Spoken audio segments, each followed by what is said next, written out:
Frères et sœurs, hier nous avons honoré la Vierge Marie, nous avons contemplé son Assomption, mais à travers son Assomption, l'aboutissement de toute sa vie.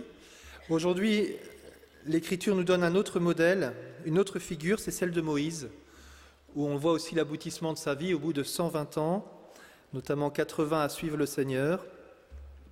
Eh bien, Moïse va achever sa course devant les portes de la Terre Sainte. Il ne va pas rentrer en terre promise, mais il va mourir ici dans ce lieu inconnu, un peu comme la Vierge Marie. Il y a plusieurs figures comme ça, Moïse, Élie, la Vierge Marie, dont on ne sait pas vraiment, on n'a pas de traces de leur corps.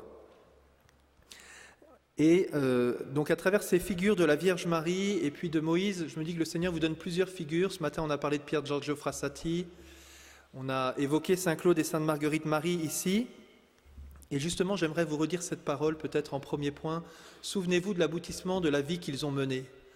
Pour vous qui êtes jeunes et qui vous demandez ce que vous allez faire de votre vie, j'espère que vous avez déjà la réponse pour beaucoup d'entre vous. Eh bien nous voyons ces belles figures, ce chemin de sainteté choisi par chacun d'eux. Et je me dis que des fois, en discutant avec quelques jeunes, j'avais l'impression que la sainteté pour eux, c'était quand même pas très très motivant, quoi. C'est-à-dire, devenir un saint, il y a mieux, quoi. Je pourrais devenir cadre, je pourrais devenir je sais pas quoi. Mais saint, c'est pas très motivant. Alors si vous en êtes là, j'espère que cette session va vous aider à changer de regard sur la sainteté. La sainteté comme une aventure extraordinaire, non seulement de suivre le Christ, d'être dans les amis de Dieu, mais aussi dans ce qui se déploie. Quand vous contemplez cette figure de Moïse, comment il a pu aller sortir son peuple de l'esclavage et les conduire jusqu'à la porte de la terre promise. Ça ne s'est pas fait sans difficulté, c'était très incarné, avec le peuple qui n'arrête pas de ruminer, oui, la bouffe n'est pas bonne, on n'a rien à manger, on a chaud, on a soif, voilà. Mais tout ce chemin de conversion et aussi cette amitié avec le Christ. Donc d'abord, j'aimerais vous encourager dans cet appel à la sainteté, avec deux petits points d'attention sur Moïse. Premier point, c'est qu'il meurt à 120 ans. Des fois, on peut se dire, et quand on voit Pier Giorgio, ça peut être un exemple, si je me donne au bon Dieu, peut-être que si je me donne jeune, il y a un risque que ma vie se termine vite, quoi. 23 ans, j'aimerais bien durer un peu plus longtemps. Saint Claude la Colombière, 41 ans, bon. Mais là, vous avez une belle figure, là, 120 ans. Si vous voulez durer longtemps, vous voyez. Donc la sainteté, c'est pas lié, si je suis saint jeune, je vais mourir vite. Non. Voilà. Moi, j'ai une grand-mère qui me dit 98 ans, j'aimerais bien mourir. Voilà. Peut-être que si vous voulez 120 ans, peut-être que Dieu vous exaucera, mais l'enjeu n'est pas tant la durée que ça va durer, le temps que ça va durer. Mais comment est-ce que nous allons vivre chaque moment ? Moi, je me suis dit, tiens, si Claude est mort à 41 ans, c'est bien que j'attende pas 35 ans pour savoir ce que je veux faire de ma vie, quoi.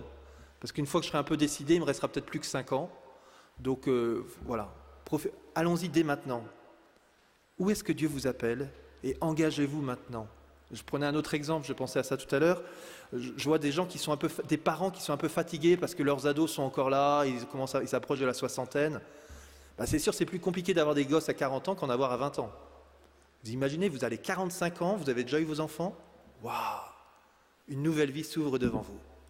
Extraordinaire. Salut les enfants, moi, maintenant, nous, on continue. Vous voyez ? Voilà, ne perdons pas. Alors je sais qu'il y a toutes ces difficultés, et il faut d'abord se fortifier, s'enraciner pour porter du fruit, mais ça prend du temps de porter du fruit, donc ne perdez pas de temps à vous engager, et n'ayez pas peur, que ça dure 25 ans ou 120 ans, c'est une aventure extraordinaire. Le deuxième point de détail, c'est que cet appel à la sainteté peut sortir des cadres. C'est un peu peut-être triste de voir que Moïse, après tout le boulot qu'il a fait, il s'arrête devant la porte de la terre promise et Dieu lui dit « Non, toi tu rentres pas. » « T'as vu le boulot que j'ai fait là ? » Ben non, tu rentres pas. C'est Josué qui va faire entrer le peuple en terre promise. Et du coup, c'est un peu nos critères. Quels sont les critères humains de notre réussite ? En fait, moi, mon objectif, c'est ça, et j'aimerais rentrer en terre promise, et vraiment que là, tout le monde m'honore, qu'on me fasse un beau tombeau et tout ça. En fait, la joie de Moïse, elle n'est pas d'abord dans l'accomplissement, elle est dans le fait de faire la volonté de Dieu. Seigneur, quelle est ta volonté ? Et la joie tous les jours de cheminer dans cette vie avec le Christ. Vous voyez ? Alors, peut-être deuxième point, justement, remettons nos critères de réussite sociale. Et rentrons plus profondément dans la joie de faire ce que Dieu nous demande.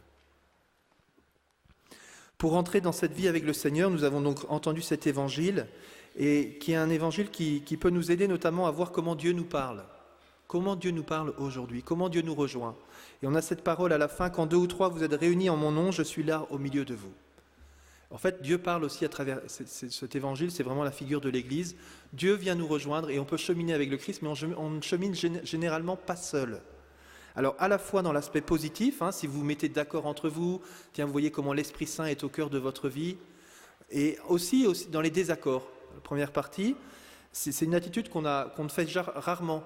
Rarement, je vois mon frère qui vient me dire « Benoît, tu as péché là, tu as péché contre moi d'ailleurs. Tu m'as parlé un peu durement là. » Je ne comprends pas d'ailleurs que personne ne vienne me voir, parce que le nombre de fois que je parle durement aux gens, ce serait normal. Vous voyez ?